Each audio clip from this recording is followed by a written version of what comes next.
नमस्कार, द नगरी न्यूज की खास पेशकश खबर दिन भर में आपका स्वागत है। मैं हूं दीक्षा समय। चलिए रुक करते हैं दिन भर की बड़ी खबरों की ओर। प्रधानमंत्री नरेंद्र मोदी के जन्मदिन पर शुरू हुए सेवा पखवाड़े के अंतर्गत गुरुवार को पर्यटन विभाग की ओर से राजधानी जयपुर स्थित विश्व धरोहर स्थल जनता मंथन पर विशेष स्वच्छता अभियान का आयोजन किया गया। इस अवसर पर राजस्थान की उप मुख्यमंत्री दिया कुमारी स्वयं झाड़ू लेकर साफ सफाई में जुटी और लोगों को संदेश दिया कि स्वच्छता केवल सरकार का काम नहीं है बल्कि हर नागरिक की जिम्मेदारी है।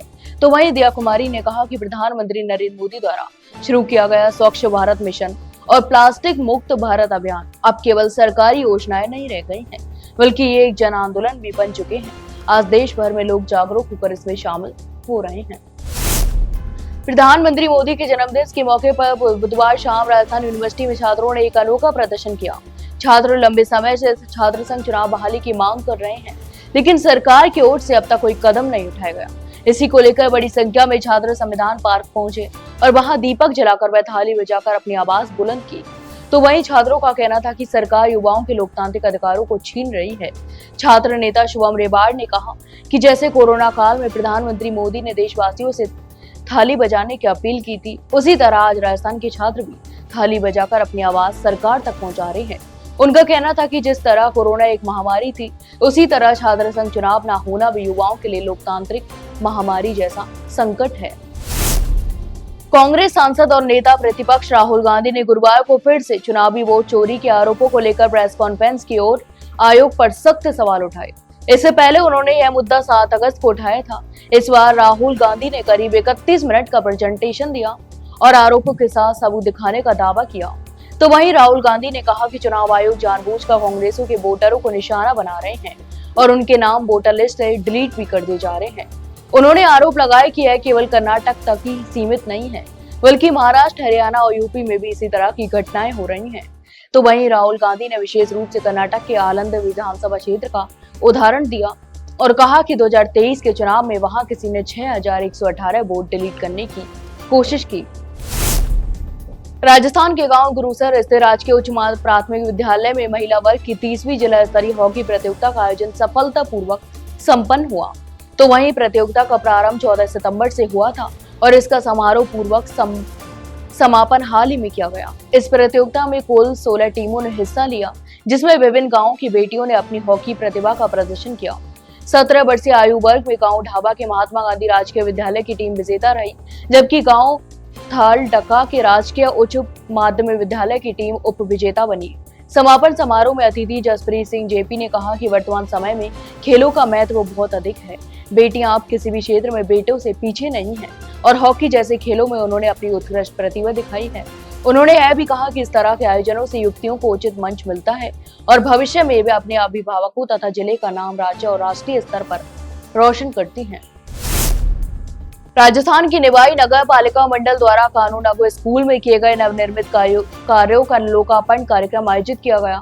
इस अवसर पर निवाई विधायक राम सहाय वर्मा ने स्कूल के नवनिर्मित कमरे, शौचालय, सड़क और रंग रोगन कार्य का औपचारिक उद्घाटन किया। तो वहीं विधायक ने कहा कि शिक्षा और विद्यार्थियों को बेहतर सुविधाओं के लिए प्रयास अत्यंत महत्वपूर्ण है। उन्होंने स्कूल प्रशासन और नगर पालिका के अधिकारियों को बच्चों के लिए गुणवत्तापूर्ण वातावरण बनाने के लिए बधाई दी।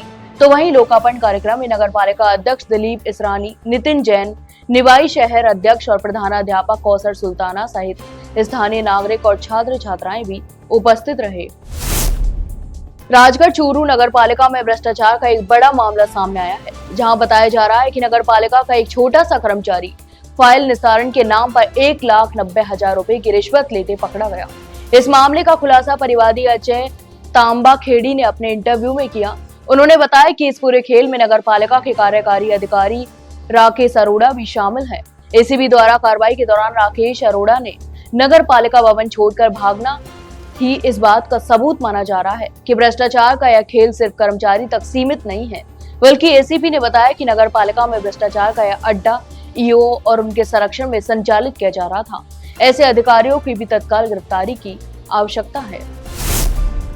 पीपलू शहर से बगड़ी रोड पर स्थित मासी नदी की रपट पर एक ट्रैक्टर बह गया, जहां ट्रैक्टर में लोहे के सरिये भरे हुए थे। तो वहीं चालक ने समय बचाने के लिए नदी पार करने का शॉर्टकट लिया, लेकिन पानी का बहाव और नीचे की खांजी के कारण ट्रैक्टर अनियंत्रित होकर बह गया। तो वहीं घटना की सूचना मिलते ही स्थानीय लोग और प्रशासन तुरंत मौके पर पहुंचे। जेसीबी की मदद से ट्रैक्टर को बाहर निकाला गया। गनीमत रही कि इस घटना में चालक पूरी तरह सुरक्षित रहा और किसी प्रकार की चोट नहीं आई।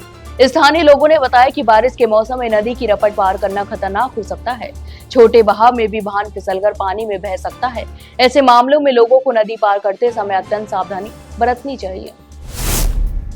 बांसवाड़ा में प्रधानमंत्री नरेंद्र मोदी की प्रस्तावित यात्रा को लेकर प्रभारी सचिव नकाते शिव प्रसाद मदन ने बुधवार को NPCL नापला का दौरा कर तैयारियों का निरीक्षण किया। इस दौरान उन्होंने सभा स्थल, डोम, हेलीपैड और पार्किंग स्थल का दौरा किया और सुरक्षा, यातायात, पार्किंग एवं अन्य व्यवस्थाओं की स्थिति का भी जायजा लिया। तो वहीं प्रभारी सचिव ने अधिकारियों को निर्देश दिए कि प्रधानमंत्री की यात्रा के दौरान सभी व्यवस्थाएं समय पर और उच्च गुणवत्ता के साथ सुनिश्चित की जाएं। उन्होंने कहा कि कार्यक्रम स्थल पर सुरक्षा मानकों के अनुसार सभी इंतजाम समय रहते पूरे किए जाएं ताकि किसी प्रकार की कोई भी परेशानियों का सामना न करना पड़े। नसीराबाद और उसके आसपास के ग्रामीण क्षेत्रों में रैपिड एक्शन फोर्स यानी RAF की एक प्लाटून और पुलिस बल ने संवेदनशील इलाकों में फ्लैग मार्च करके सुरक्षा व्यवस्था और आवश्यक जानकारियां हासिल की। इस दौरान पुलिस उपाध्यक्ष यानी SP जनरल सिंह और RAF के डिप्टी कमांडर के नेतृत्व में जवानों और पुलिस कर्मियों ने पूरे क्षेत्र का दौरा किया। फ्लैग मार्च में सदर और सिटी पुलिस के थाना अधिकारी अशोक विशु और हुक्म गिरी भी मौजूद रहे। अधिकारियों ने बताया कि इस अभ्यास का उद्देश्य क्षेत्र की सुरक्षा, संभावित संवेदनशील स्थानों, जनसंख्या और सामुदायिक दृष्टि से संवेदनशील क्षेत्रों का आकलन करना था। इसके तहत क्षेत्र के विशेष व्यक्तियों की सुरक्षा, बलवाइयों की सूची, प्राकृतिक आपदा, सांप्रदायिक तनाव या दंगे की स्थिति में त्वरित नियंत्रण की रूपरेखा तैयार की गई। बीकानेर में गुरुवार को 19वें श्री श्याम रंगीला महोत्सव के तहत भव्य शोभा यात्रा का आयोजन किया गया। इस शोभा यात्रा में बड़ी संख्या में श्याम भक्तों ने हिस्सा लिया और शहरों की गलियों व मुख्य मार्गों को भक्तिमय माहौल से रोशन कर दिया। शोभा यात्रा का सबसे बड़ा आकर्षण 51 रथ रहे, जिन्हें बड़े ही आकर्षक रूप में सजाया गया था। रथों के साथ लगभग 1100 महिलाएं ध्वजधामी चल रही थी, जो भक्तिमय वातावरण की ओर भी जीवन बना रही थी। भक्तों और आयोजकों ने रास्ते में जगह जगह लोगों का स्वागत किया और इस अवसर पर शहर के लोग उत्साह पूर्वक जुटते रहे। आयोजकों ने बताया कि महोत्सव के लिए पूरे शहर को दीपावली की तरह सजाया गया, तो वहीं विशेष रूप से मार्गों पर रंग बिरंगे दीपक, फूलों की सजावट और झांकियां आकर्षण का केंद्र बनी रही। तो ये थी दिन भर की तमाम बड़ी खबरें। कल फिर आपके साथ रूबरू होंगे, तब तक के लिए नमस्कार।